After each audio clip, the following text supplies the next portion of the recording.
Good morning, children. How are you all? So children, let's begin our EVS 2 class. Since children, we have finished lesson 1 and lesson 2, today we'll be doing the workbook discussion of lesson 2. In the Zoom class in the last week, we have already discussed some of the questions, and today we'll complete the discussion of lesson 2. So children, all of you take out your workbook and you can write the short answers which I'll be telling. Also, after the video, I'll be uploading the PDF file of the workbook and you can write from there. But as of now, you take out your workbook so that when I'll be explaining the answers, you'll be able to read the questions and answer it more properly. So children, what is today's date? Today's date is 25th of June. Okay, 25th of June 2020. And let's start our workbook discussion of lesson 2. All of you take out your workbook. Okay children, all of you take out your workbook and take out your lesson 2. Okay, chapter number 2 of your workbook, that is the climatic zones of the earth. So shall we begin? Yes, let's begin with the first question, which is multiple choice questions. And multiple choice question, what is the question? What is the weather condition of an area recorded over a long period known as, it's called, yes, it's called climate. Then number 2, during which months does the northern hemisphere experience winter? Yes children, during which months it experiences winter? It experiences winter during the month from December to February. Then children, we come to the fill in the blanks. When the southern hemisphere experiences winter, the northern hemisphere experiences summer. So whatever the southern hemisphere experience, the opposite will happen in the northern hemisphere. If the southern hemisphere experiences winter, the northern hemisphere will experience summer. If the southern hemisphere experience summer, the northern hemisphere will experience winter. Then next question, what do we have? The cyclical changes in weather over a period of a year are called seasons. Cyclical changes. Why cyclical? Because winter comes, then in India winter, monsoon, summer, winter, monsoon, summer. So this goes in the form of a cycle, round and round, and so it's called cyclical changes. And what is the cyclical changes in weather called? It's called seasons. Now we come to the next question, which is very short answer questions. And what is the question number 5? It's given, name one factor. You have to name only one factor, okay, that affects the climate of a place. What is one factor? You can write distance from the equator, you can write wind, or you can write humidity. Any one you can write.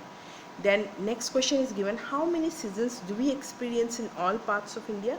How many seasons are there? There are 3 seasons. Then we have short answer question.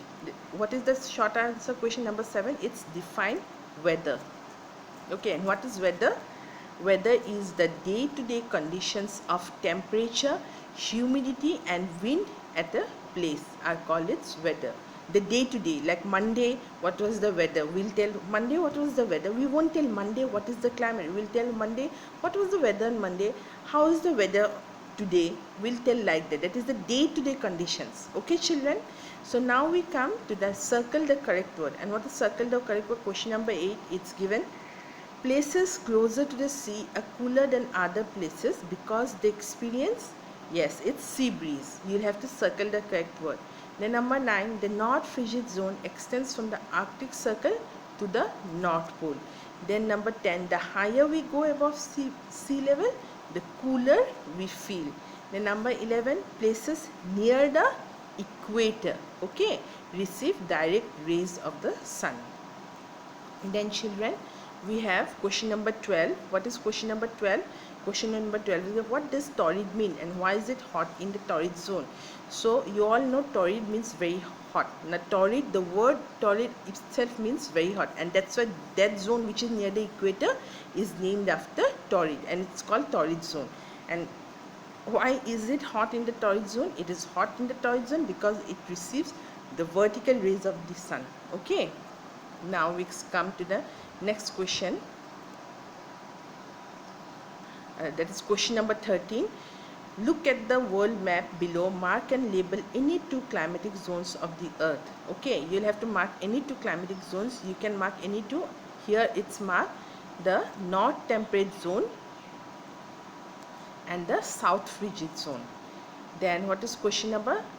Next question number 14. Find and circle 8 words related to climatic zones of the earth from the word search puzzle. You have to find 8 words. Okay, and what are the 8 words? Here it's given, children. The 8 words are marked here. It's given revolution is there, weather is there, but remind it the terms has to be connected with the climate. Okay, so climate, season, temperate, torrid, humidity, frigid. Okay, the climatic zones. Okay, these all are connected to each other, and these are total in 8 words.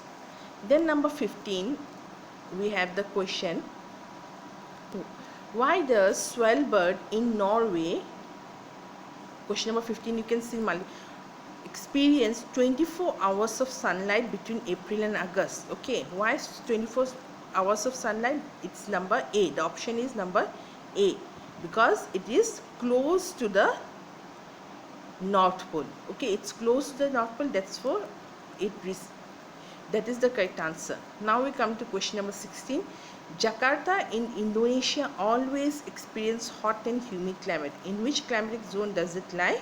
It lies in the torrid zone, because it experiences hot and humid climate, which is a very important characteristic of the torrid zone. Then number 17, New Zealand is marked on the map given on the next page. If you visit it during a summer vacation, which season will New Zealand experience at that time and why? So in the summer vacation, when the northern hemisphere is having summer, if we go to New Zealand, which is in the southern hemisphere, during a summer vacation, that is in June, July, August, any time it can be, what will the New Zealand, what will their climate be? What will they be experiencing the climate? The answer is, children, it's given here. New Zealand will experience winter because it's located in the southern hemisphere. When the northern hemisphere experiences summer, the southern hemisphere experiences winter. So New Zealand will experience winter because it is located in the southern hemisphere. And we all know when the northern hemisphere will be experiencing summer, the southern hemisphere will be experiencing winter. Then number question 18 we come. Divyagarh is a coastal village in Maharashtra, whereas Bori is a village located in the interiors of Maharashtra. Which village will be cooler and why? So two villages are there. Divyagarh is a coastal village, means it's near the sea, and Bori is a village which is located in the interiors of Maharashtra, it is away from the sea. So which village will be cooler and why? Now Divyagarh will be cooler than Bori because it is located near the sea and experiences sea breeze. Next we come to question number 19. What is question number 19? Question number 19 is given here. Udagamandalam, popularly called Uti, the other name of Uti is Udagamandalam, is a hill station in Tamil Nadu. Even during the summer season it is cool. However, Chennai is hot all around the year. Why is there such a difference in climate? Mark the two places on the map of Tamil Nadu. So first on the map of, this is the map of Tamil Nadu, and you will have to mark here Chennai, you can see it's marked here, and Uti it's marked here. So Chennai, why is there such a difference in climate? Mark the two places on the map of Tamil Nadu. Why is there such difference in climate? Though Chennai is near the sea and Uti is away from the sea, but Uti experiences a bit, the temperature is not much high in the summers, it's cold only in Uti. Why is there such a difference? Whereas Chennai, it's hot all the year, though it's near the sea. Because why? Because Uti is situated above the sea level. Uti is at a height, okay, like Shillong is at a height, okay, it's at a height from the sea level, it's above the sea level. So similarly, children, Uti is also above the sea level, and Chennai is at the sea level. And we all know when places are above the sea level, are at a height, okay, they experience cold season. Now here is a very important question, that is question number 20, it's given there. Which climatic zone would you like to live in and why? Now this answer, children, I won't give you. This answer you will have to write on your own. This is your homework. Okay, children, this is your homework. and you will have to submit it to me on Saturday. Okay, that is today is 27th between 8 and 9 p.m. You will write it in a EVS2 copy and you will submit it. Which climate, no, you write it in your workbook. It's here only in your workbook. No need to write in your copy. You write in the workbook which climatic zone would you like to live in and why. You'll have to write the reason also, and you will click a picture and you will send to me on 27. And other questions whichever I have discussed, I'll send you the PDF, the file which contains the answers. You look at it and you will write it now after the video is over. Okay, and that will be a classwork. So children, with this we finished our PT1 syllabus, that is lesson 1 and lesson 2, and tomorrow we'll do a recap of lesson 1 and lesson 2. So till then children, have a good day and take care of yourself. Okay, bye bye.